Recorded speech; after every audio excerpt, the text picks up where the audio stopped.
Selon vous, quelle place prend la confiance en soi dans l'apprentissage, notamment en soutien à la réussite, et puis, encore une fois, connecté avec la motivation, surtout chez les élèves les plus fragiles, quelle place ça a? Est-ce qu'on a des recherches là-dessus sur où est-ce qu'on peut jouer pour augmenter la confiance en soi? Ben, on a tous l'intuition que la confiance en soi peut avoir un impact sur l'apprentissage, sur éventuellement notre motivation. Mais l'une des questions qu'il faut se poser, c'est qu'est-ce que ça veut dire avoir confiance en soi? Et là, on peut voir au moins deux possibilités. Une première possibilité, c'est on a confiance qu'on va y arriver. On a confiance qu'on va s'améliorer en cours de route et que là, on va finir par réussir. Et là, ça touche beaucoup ce qu'on a mentionné précédemment à ce moment-là. Si on croit qu'on peut s'améliorer, si on a confiance en notre capacité de pouvoir s'améliorer, moi, je suis un bon élève, moi, je peux apprendre, moi, je peux faire ce chemin-là, je peux le parcourir ce chemin-là, puis je vais y arriver.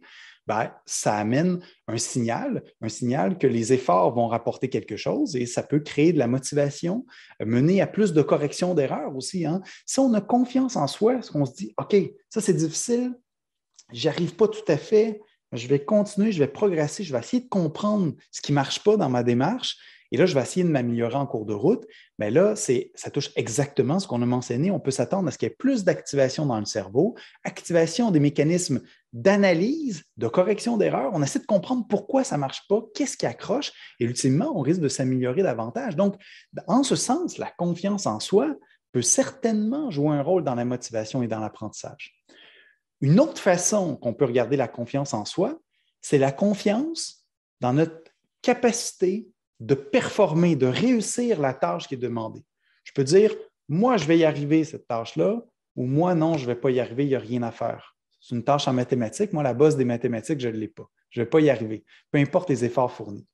Fait que vous voyez, là, à ce moment-là, c'est une confiance en soi qui n'est pas la croyance ou la non-croyance qu'on peut s'améliorer, c'est la croyance ou la non-croyance qu'on va être capable d'accomplir la tâche demandée sans une réflexion sur la possibilité de s'améliorer en cours de route.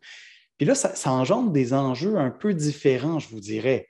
Parce que si on ne croit pas qu'on va atteindre, qu'on va réussir la tâche, puis qu'on n'a pas cette idée qu'on peut s'améliorer en cours de route, bien, si on a une faible confiance en soi, en notre capacité d'accomplir la tâche, bien, ce qui risque d'arriver, c'est soit on va éviter la tâche, ou soit on va l'essayer puis on va se décourager rapidement en cours de route. Donc, ça peut avoir un impact.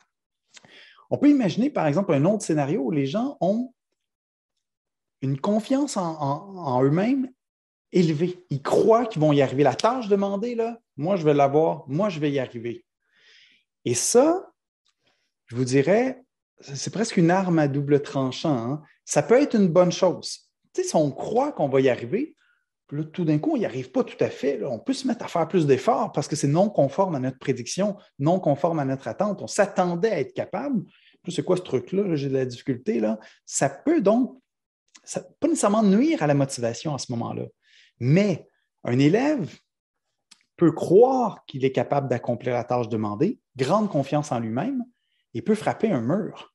S'il se rend compte que ça ne marche pas, il ne sait pas par quel bout prendre le problème ou par où commencer. Puis là, il peut remettre en question la forte confiance en lui qu'il avait.